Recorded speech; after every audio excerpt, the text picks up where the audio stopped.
Callback. First of all, let me start this callback thing by telling you this. There is no such thing as a good callback close. Now, I know what you do now. Guy says to you, I want to think it over. I want to sleep on it. And you say, well, all right. And then you go. And then a week or so later, you come back and you walk up to the door and you punch the doorbell or you walk into his office. And the first words you say, you jerk, you are, well, did you think it over? And he says, yes, no. Now, before we're through here tonight, I'm going to teach you how to handle I'll think it over. I'm going to teach you how to cash it. So that whenever he says I'll think it over, instead of saying, oh, hell, you'll say hot dog. But before we get to that, I want to give you an idea of the only thing you can do to save a callback situation that I know of. When you walk in to see this person that you have to call back on for a decision, you start out by saying, I'm very sorry, sir, but the last time I was here, there was something I forgot to tell you. I think it's important. Now tell him something new. I don't care what it is. It's going to get warmer in Phoenix. Whatever. And after you have told him something new, you go on by saying, let me just review briefly the things we talked about last time. And now you give him the whole presentation all over again. I mean it, the whole presentation. The only difference being that this time you occasionally say, as you remember, you will recall, we said that, we agreed that, but give him the whole presentation. And go into a normal closing sequence. And don't ever ask him if he thought it over. Lost sale. A high percentage of this lost sale close you've probably heard.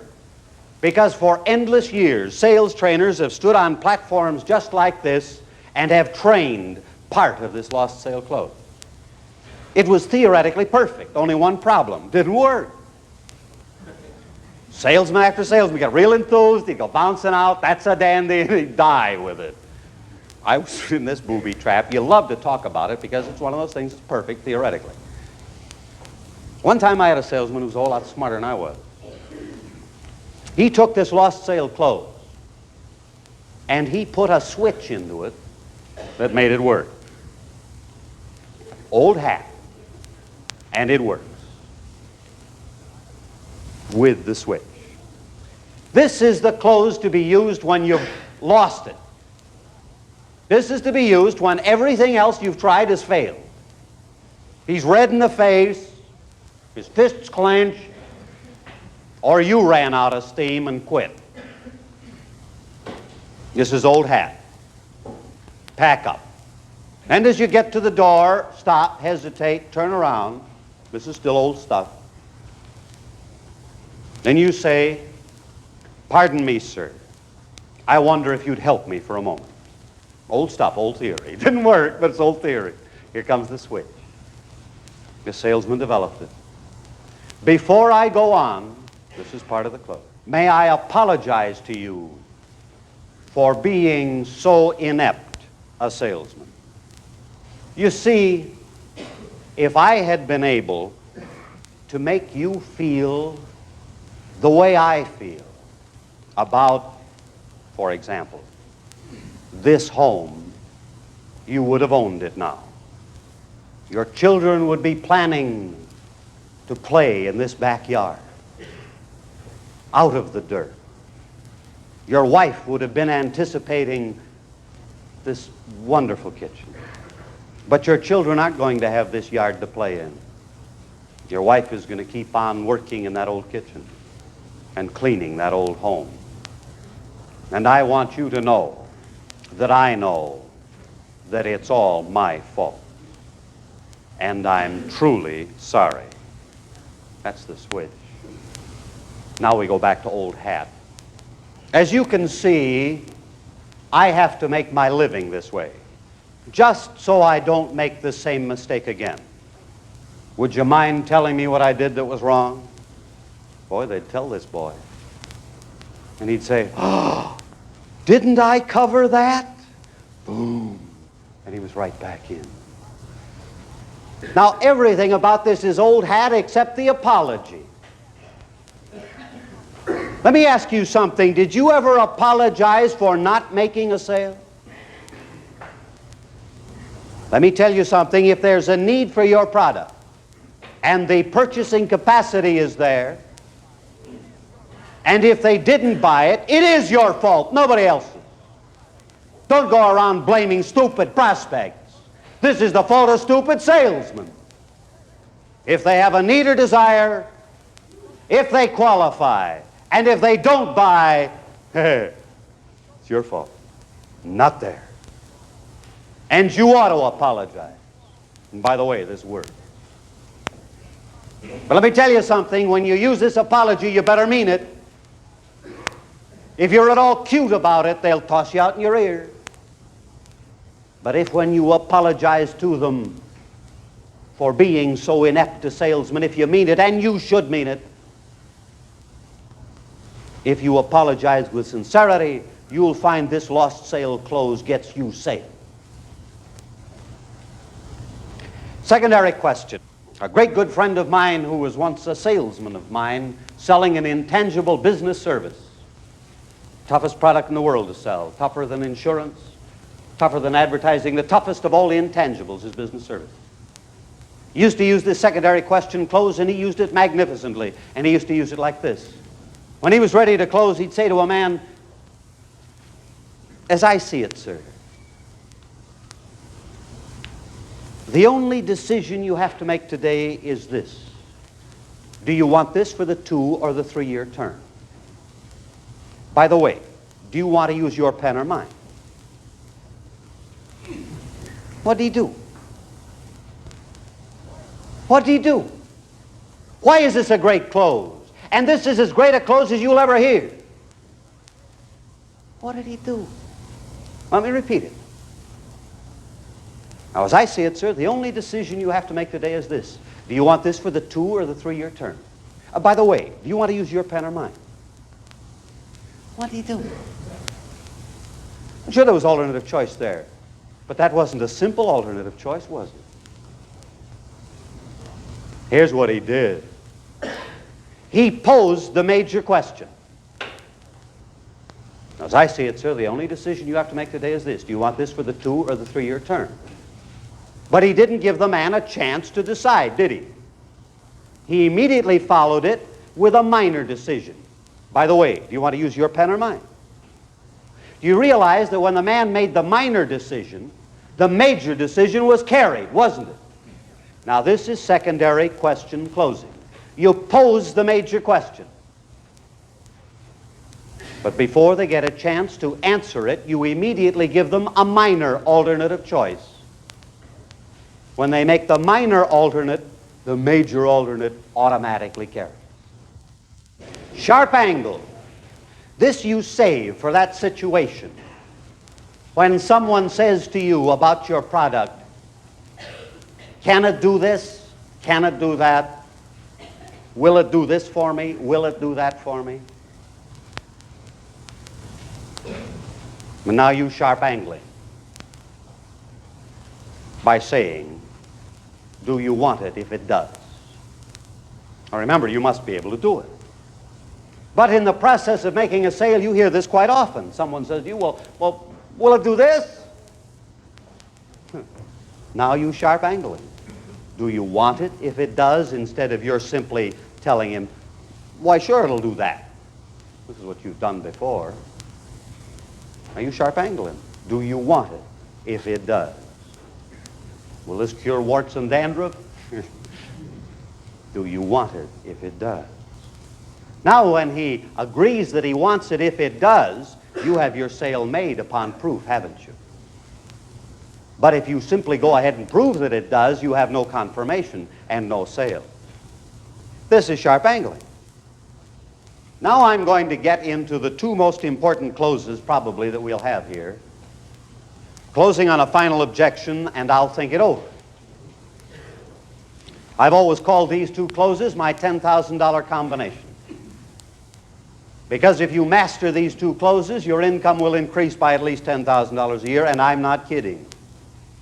Of course, this is the point at which I usually say anybody in this room who does not want an additional $10,000 a year may hereby leave. Nobody ever goes. Closing on a final objection. Now let me set the scene for you.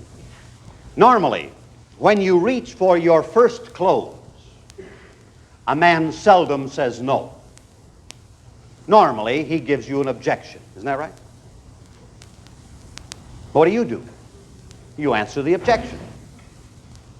Does this get you a close? All this does is pop another objection.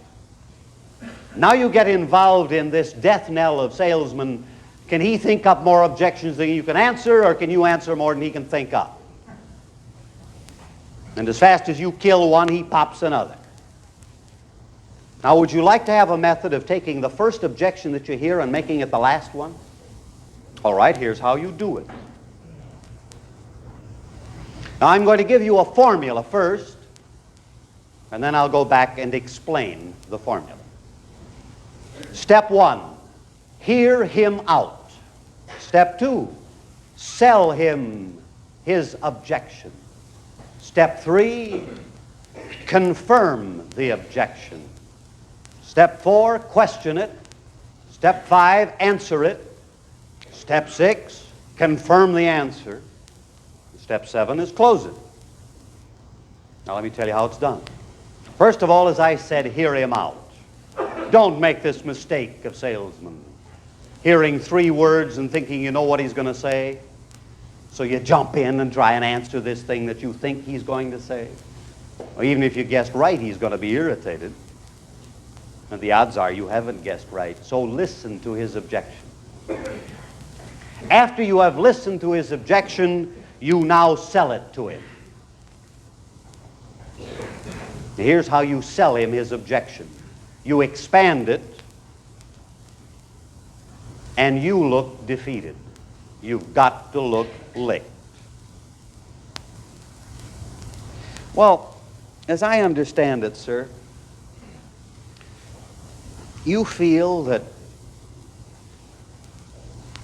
the gas mileage on this car just isn't good enough to save you the amount of money that you think you have to save on the operation of an automobile. And what have I done? I've looked a little defeated. He said, listen, I don't get enough gas mileage on this car. I expanded it. I looked a little licked, and now I confirm it. Now, that's the only thing standing between us, isn't it? I mean, if it wasn't for this darn gas mileage thing, why, you'd go along with me today. Is that right? If he says yes, he's dead, isn't he?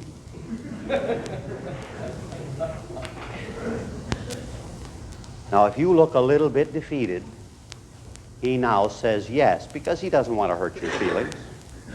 Honest, he doesn't. So he says, yes, that's right. If it wasn't for that, why, sure, I'd go along. All you have to do is look licked. I like the car. If that was, he'll watch him. He'll get right in there and he'll grab this bait if you look licked. Now, what's the next thing you do? You question it. You confirmed it by getting him to agree this was the only thing standing between you. And you question it by saying, and again, you take the blame, just to clarify my thinking, sir. Why do you feel this is so impossible in terms of mileage? And now you shut up. Why should you do that? Why should you ask him about this objection he just gave you? Huh? What are you going to gain? You'll find out if it's the real objection, number one. Anything else you might gain? Whether it's prejudice or fact. Here's what happens. When he tries to explain this to you, one of these things happens. Number one, he does explain it. Now he's hooked on it even further, isn't it? Of course, I'm assuming you can answer the objection. If you can't, you're in real trouble. Number one, he actually re-explains it and hooks himself on it harder. Or number two, in the process of trying to explain it, he pops the real objection. Or number three, and I wish I could tell you how many times this has happened to me, in the process of trying to explain it, it looks stupid even to him. I mean it. Endless times I've had men try to explain one of these things to me and all of a sudden look at me and say, oh, hell. Because it didn't even make sense to him anymore. But he's told me this is the only thing in the way, hasn't he? Where does he go from here? Well, now let's assume he reconfirms himself to this objection. Now what do? You answer it. After you've answered it, you confirm it by saying, now that completely settles that, doesn't it, sir? By the way, what was your correct mailing address? Where does he go? Will you tell me? He has told you this was the only thing standing between you. And in many cases, he's told you very enthusiastically, if you look licked enough. Are you enough of an actor to make this work? If you are, it's worth money. So now let's go on to the next one. The greatest single problem you have in selling. I'll think it over. Of course, if you've never heard it, don't bother. And boy, they do sell it to you, don't they? Tell you what, I'm just not the kind of person that likes to make snap judgments. You let me sleep on this overnight, we'll probably go along with you, but I just hate to I can't make a decision right now, but let us think it over. You've heard this, haven't you? When a man says to you, I'll think it over, you say to him, that's fine, sir.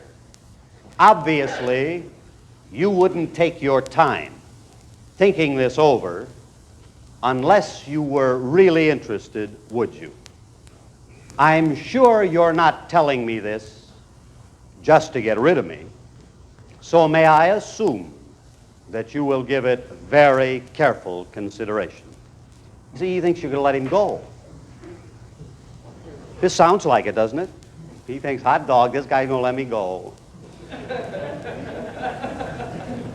So he agrees all the way. Yeah, he's going to give it very careful consideration. Just to clarify my thinking, sir. You want to set the hook now? Just to clarify my thinking, sir. What phase of this program is it that you want to think over? Is it the integrity of, name your firm? Is it my personal, what are we doing to him? We're summary closing him. You remember that summary close? Well, now what's going to happen to him? You're going to say, well, is it this? No. Is it that? No. Is it that? No. All of a sudden, he's going to realize what's happening. And he's going to say, yeah, that's it. Well, now what have you got? You got a final objection. Now close on the final objection, and you tell me where he goes.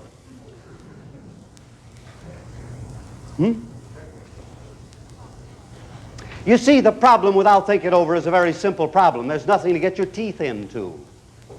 What you have to do is to take I'll think it over and reduce it to a specific objection. Because you can handle an objection. You can't handle an intangible.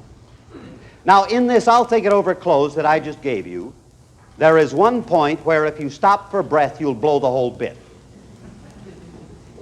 You think you can find that point? Come on. Call it out.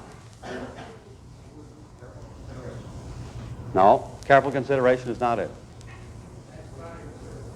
That's fine, sir? No, you can stop for breath there. Would you? No. Just to get rid of me? No. He's got it. What phase of the program is it, sir, that you want to think over? Is it? You see, if you say, what phase of the program is it, sir, that you want to think over? He says, the whole thing, and you're dead.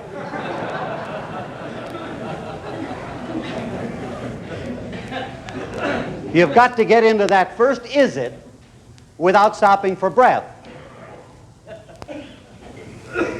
But once you get into that first is it, you start really moving in on it.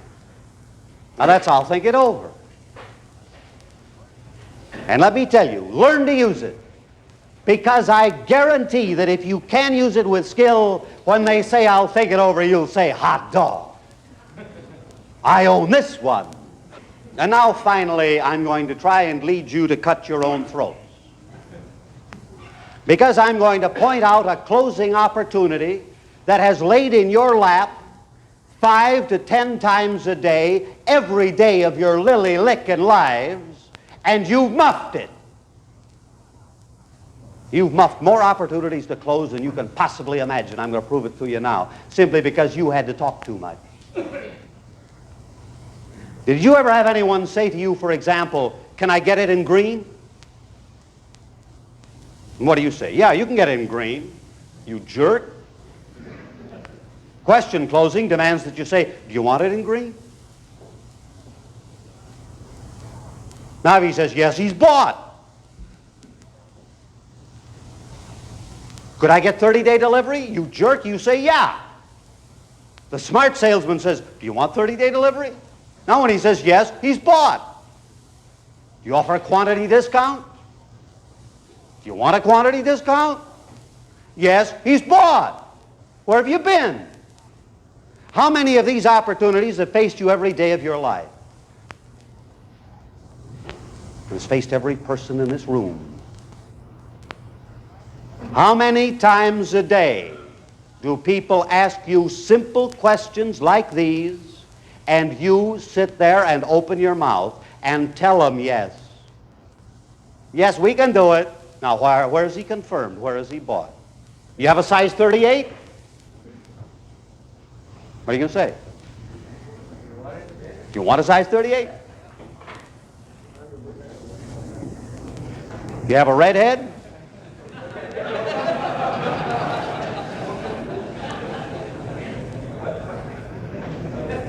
Do you have a larger size? Do you see my point?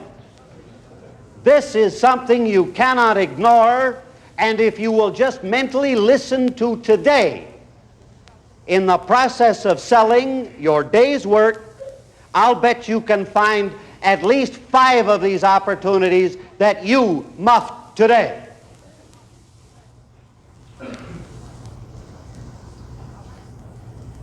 Now that's closing.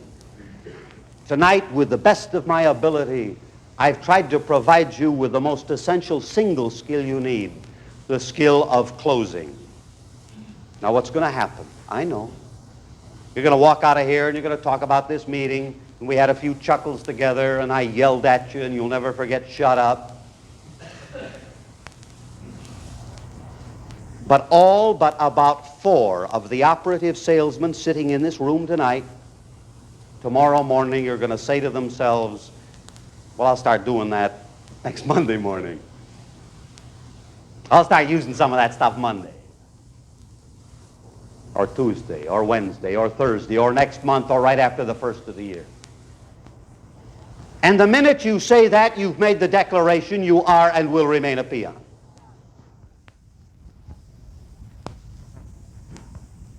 Thank you very, very much.